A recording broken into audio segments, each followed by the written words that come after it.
पुरी श्री लोकनाथ मंदिर निकटस्थ श्री बालाजी मंदिर थानपति आश्रम श्री रामचंद्र स्वामी चैरिटेबल ट्रस्ट परिसर रे भव्य भूमिपूजन तथा शिलान्यास कार्यक्रम अनुष्ठित हो जाइछि।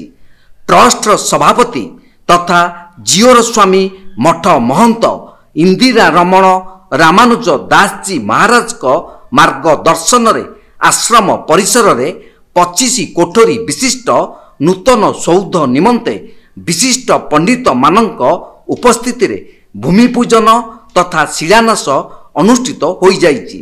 जियोर स्वामी मठर संथ तथा ट्रस्ट सदस्य स्वामी सुदर्शन रामानुज दास जी महाराज कर्ता रूपे पूजा कार्य रे सामिल होई एही नूतन सौधरे देशर विभिन्न स्थानरू श्री जगन्नाथ महाप्रभुंको दर्शन निमंते आसुथिबा साधु संत महंतंक रहणी सहित उत्तम आतिथ्यता व्यवस्था कराजियो बोली प्रकाश करिसंती।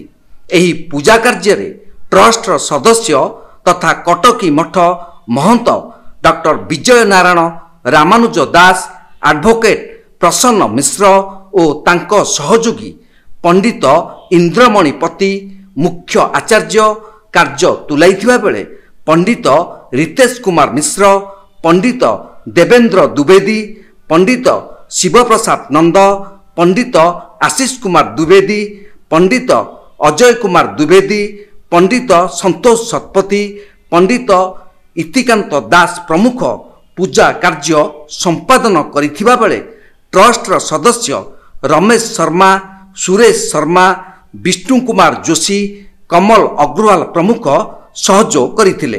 एही अवसर रे हजारू ऊर्ध्व स्थानीय अधिवासी उपस्थित रही प्रसाद सेवन करथिले। ब्यूरो रिपोर्ट तीर्थक्षेत्र लाइव।